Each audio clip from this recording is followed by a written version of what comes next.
A few questions from, please. I shall not make an argument ad hominem. My argument is ad bullshitem. Okay. You're violating all the rules of logic. Of course we need to understand consciousness. Of course consciousness is vital to everything we do. Consciousness is something we are all aware of, is something profoundly difficult to understand. It's something that science desperately needs to understand. That we can surely agree upon. That does not mean the universe is conscious. That does not mean any of the things you've just said. It means that consciousness is a subject which is worthy of scientific exploration.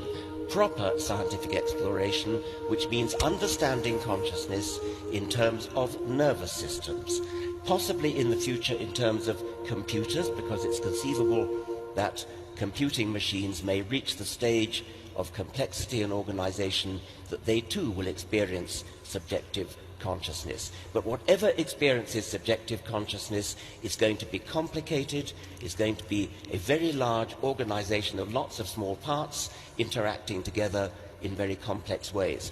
An atom will never be conscious, nor will a single cell. So may I ask you a question? Have you ever engaged in self-reflection or self-awareness? Have you ever experienced transcendence? Have you ever questioned if perceptual reality is different from fundamental reality? Have you ever questioned the idea that science does not examine reality but creates models of reality?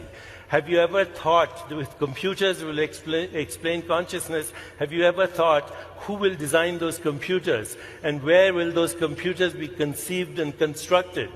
If you have never experienced a fundamental, unique experience that has existed throughout history, through antiquity, it's called transcendence. It's experiencing the self. And it's the knowingness that the self of the individual is the self of the universe. I'm not talking this, creating this language by myself. This is the perennial philosophy that Aldous Huxley spoke about. It's what Gottfried Leibniz spoke about. The sages of the Upanishads spoke about. The transcendentalists like Emerson and Thoreau spoke about. But if you have never had the experience of what people call non-symbolic awareness, okay, we have your question. You have no what right about to comment on science being a complete Deepak. way to understand reality. Okay, the question is there. I have experienced plenty of things which could be called transcendental. I've experienced the feeling of almost mystical wonder that I get when I look up at the stars, look up at the Milky Way, contemplate the galaxies receding from us, listen to a Schubert quintet, read a sonnet of Shakespeare. These are all things which only a human mind is capable of doing. So may I ask you? Okay, sorry. Only a human mind is capable of doing that. And a human mind is capable of doing those things because the human mind has been put together in the brain as a highly complicated organization that has evolved over some 4 billion years of evolution, putting together nervous systems. It is a stunning achievement of evolution to have put together the human brain that is capable of being moved by such things. I yield to no one in my capacity to be moved by what you call the transcendental. What I do not do, however, is to indulge in mystical nonsense about it being there before there were brains or the equivalent of brains. Wow. Okay, now, 1 second. I want to ask you You one have question. the question. Okay. You, So I'm going to... okay. I understand that you've had those wonderful experiences. Have you had gratitude? Have you experienced epistemological humility? Have you experienced reverence? Have you experienced for life and for existence? And if so, was it your neural networks manufacturing those neurochemicals manufacturing their experiences, or was there a deeper, intelligent, organizing consciousness that was influencing the behavior of those neural networks. How much deeper do you want? How much deeper do you want? Answer me, sir. Have you experienced reverence? You have asked me, have I experienced gratitude? I experience gratitude. Gratitude to nothing in particular, but I feel gratitude. I feel all those things that you say. And I do not yield to you in my feeling of the depth of which it is, the depth of understanding that we have yet to fathom, yet to plumb, in order to understand what's going on inside the human brain. Who's we? Boggles my Who's mind. we? Who's we? The scientific community. The scientific community. Driven by mechanistic neural networks and chemicals. Yes, and let's belittle mechanistic neural networks and chemicals. They are Well, very, then tell very me how they produce consciousness. I don't know. That's why we're working on it. You don't know either. No, wait.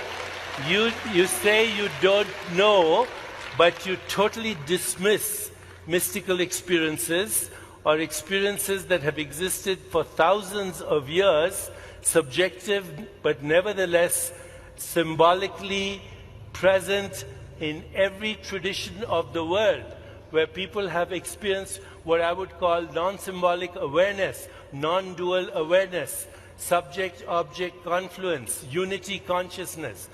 You totally dismiss this because it doesn't fit your scientific worldview. I don't dismiss it for one moment. I don't dismiss it. I want to explain it. Who wants to explain it? A Just let him finish. I want to explain these experiences. Who's I? I want science to explain it. When you say I, who do you mean by I? Science, in this case. So I is science. No. That's just a dishonest. That's dishonest. It's Please. I, as a scientist, ages have experienced, and I believe that I've experienced something similar. I believe that you have experienced something similar.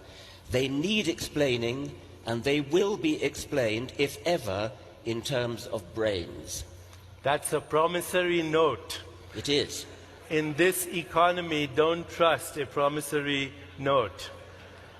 It is a promissory note. And Nothing to be so ashamed you have of. extreme confidence in the way we do science. You're not open to a consciousness-driven science, a consciousness-based science, I don't know what that would even mean. an observer-based science. Observer-based science is another matter, of course. Science is necessarily observer-based. Well, observer is consciousness. We need to... Isn't the observer... You don't have a monopoly of consciousness. We all have consciousness. Okay. We're trying to Un explain aplauso para los dos. Wow. Vamos a ir a otro tema. We're going to another topic. We have talked a lot about consciousness. We have now I would like to ask you, Deepak, and then Richard. We have been talking a lot about in Mexico and many places that if we assume that there is this consciousness, we can work with this energy. And we have written a lot of books about it. And that you could actually attract things or make things happen. And there is a purpose, but there is also an intention. So my questions to you, and then I will make a question to Dr. Dawkins, is if you can really make this change and this energy to have a direction, how come you cannot change his direction and you cannot